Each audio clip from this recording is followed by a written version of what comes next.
il fait un peu chaud, la piscine est bien et tout comme ça. Pour la deuxième année consécutive, Serge Chevalier est le repère de l'équipe de France d'escrime handisport. Le Club Med accueille ses athlètes en préparation pour les grandes échéances telles que les Jeux paralympiques et les championnats du monde. Mais cette fois-ci, Alain Fèvre y vient avec un nouveau statut. Je suis directeur sportif pour l'escrime handisport depuis début janvier. Et je viens de quitter et d'arrêter ma carrière de sportif de haut niveau. En fait, j'ai commencé à me poser des questions, savoir s'il fallait que je continue par rapport à mon âge et si je pouvais repartir sur une Olympiade. L'ancien directeur sportif qui avait dit qu'il arrêterait en 2017 m'a proposé le poste. Et après mûre réflexion, je me suis dit que ça pouvait être un nouveau challenge.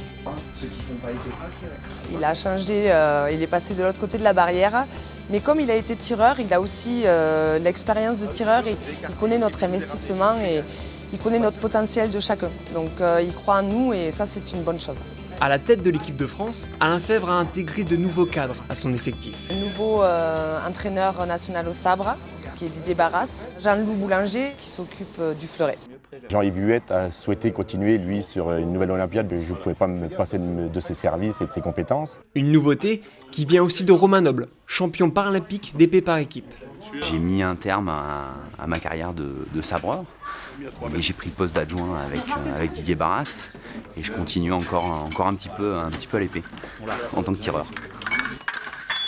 Ma petite idée aussi, c'était de développer le handisport avec les jeunes. Donc j'ai aussi nommé un nouveau staff jeune, donc Marie Boisseau et Guillaume Dubreuil, qui lui avait une envie de travailler justement avec des jeunes. Et donc je l'ai nommé facilement et donc de ce fait, il est entraîneur jeune avec un objectif non pas de Tokyo, mais de Paris.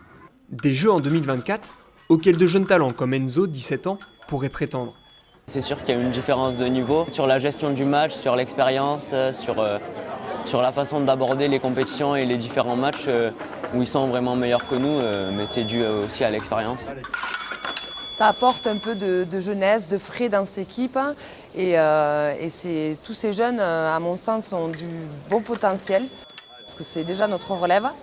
Et c'est bien qu'ils soient avec nous sur ce stage parce qu'au moins ils voient comment ça se passe avec les seniors et on leur fait aussi partager notre expérience.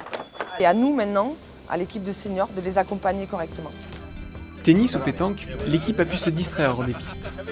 A noter que le sabre féminin sera, pour la première fois, au programme des Jeux paralympiques.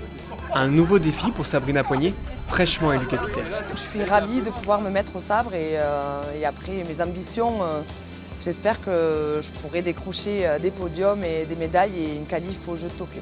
Et pourquoi pas dès novembre lors des championnats du monde? En attendant, certains pensent déjà à l'après-carrière. Je ferai pas ce que je ferai, mais pas tennis. Ça c'est sûr. J'ai trouvé ma reconversion. Dernier échange. Après on tourne.